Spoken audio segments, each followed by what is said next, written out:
a red flag flying here. I can remember reading Tony Benn's Arguments for Socialism and Arguments for Democracy when I was very young, probably about 16, 17. And of course I went on marches and rallies where he spoke, and the big Chesterfield conferences that were very popular and important at the time. But the first time I met Tony Benn was when he came to speak at Leeds University Labour Club around 1991, 92.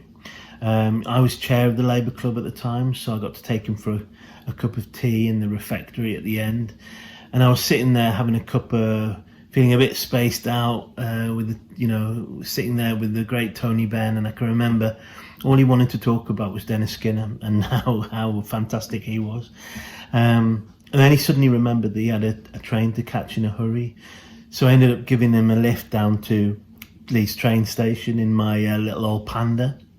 The only thing was I hadn't actually passed my test. I was still a learner driver at the time. Tony said, "Oh, don't worry, I'll be your instructor." So I somehow managed to get him onto his train on time, God knows how. The second time I met him properly really was about 20 years later, when I just opened up the People's Bookshop in Durham, and he was coming to the Gala Theatre in the town and to do a talk. And I'd invited him to the bookshop, but realised, he probably wouldn't make it up the stairs. But he sent a lovely message via his editor, Ruth Winstone, to say that he'd like to meet me before the event. And when I got there, my heart sank because I could see he was surrounded by local dignitaries, one with a chain on and so on. But whether he guessed it was me or Ruth nudged him or whatever, he immediately stopped the conversation and said, "I'm sorry, you'll have to excuse me. I've got to speak to this young man who owns a radical bookshop. By the way, do any of you know Ben's bookshop?" Met by silence that. But, he found a lovely spot where we had a really nice chat for about 15 minutes or so. He was so kind and thoughtful, and I think lots of people have memories of Tony like that.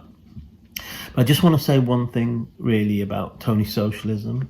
I think the speeches are incredibly important and valuable, and it's important that people watch them again and again. He always claimed that he didn't read much.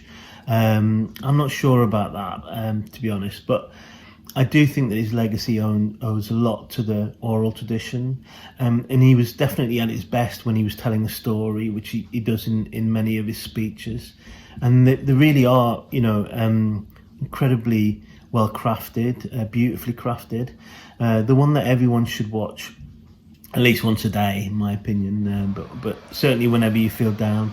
It's on YouTube under the title "The Issue is Thatcher."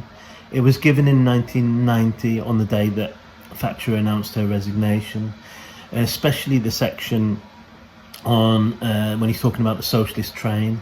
It's just such a perfect example of how to talk about socialism in a clear, accessible way.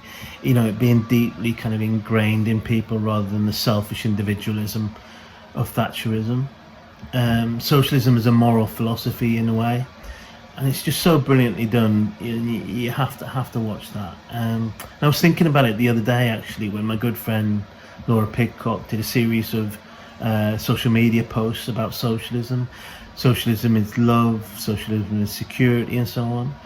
Quite a few people answered by saying, no, it's not. Socialism is the social ownership of the means of production, and of course, that's right, technically, but it's not the whole story. Socialism is more than an economic code. It's a moral philosophy and a way of life, and more than anyone, Tony was able to articulate that, to tell that story. So, Marxist economics has its place, but if you're trying to convince someone, that shouldn't be your opening gambit, and I think Tony understood that. And if you ask me, that's his kind of lasting legacy. It's that he showed us how to do that. We may not all be able to win hearts and minds with the same kind of charm as Tony Benn, but I think it is a key lesson that we must tell stories and make socialism absolutely relatable.